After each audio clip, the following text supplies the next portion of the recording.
ప్రార్థన చేసడానికి మాత్రం నాకు అర్ధరాత్రి అయినా ప్రార్థన చేస్తున్నారు. అర్ధరాత్రి అయినా నన్ను పిలుస్తున్నాడు. నేను అవన్నీ మనసులో పెట్టుకోకుండా వెళ్తున్నా, ప్రార్థన చేస్తున్నా.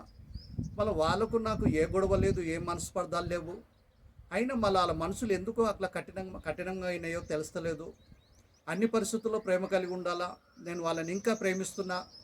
ఇష్టం లేకపోయినా వాళ్ళు అంత బాధ పెడుతున్నా. నేను ఎందుకు వెళ్తున్నా అంటే వాక్యానికి కట్టుబడాలి, వాక్యానికి లోబడాలి. సేవకుని కనుక, విశ్వాసులమైన దేవుడి వాక్యానికి లోబడాలి కనుక మనసుకు కష్టమైన దేవుని ఆజ్ఞను గైకొనాలా. దేవుని ఆజ్ఞలు గైకొనటం ఆయన ప్రేమించుట కనుక.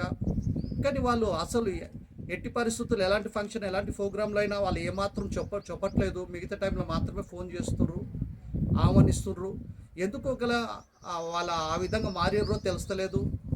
ఇప్పుడు వాళ్ళు ఒకవేళ ఈ వాక్యం మీరు కూడా చూస్తున్నట్టయితే మీరు మనసు మార్చుకోండి. మిమ్మల్ని క్రీస్తు ప్రేమను బట్టి మిమ్మల్ని ప్రేమించినప్పుడు, దేవుని ప్రేమను బట్టి మీరు ప్రేమిస్తున్నప్పుడు మీరు నన్ను కాదు ఎవరిని ద్వేషించకూడదు. సేవకునే కాదు ఎవరిని ద్వేషించకూడదు.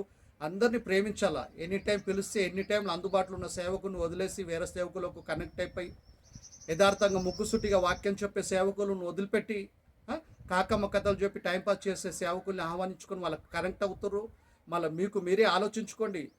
మన మంచి చెప్పేవాడు కోపంగానే చెప్తాడు, సత్యాన్ని సరిగ్గా చెప్తాడు. బైబిల్లో ఖండించమని ఉంది, గద్దించమని ఉంది కనుక ఖండించినప్పుడు, గద్దించినప్పుడు మనసు నొచ్చుకోవద్దు.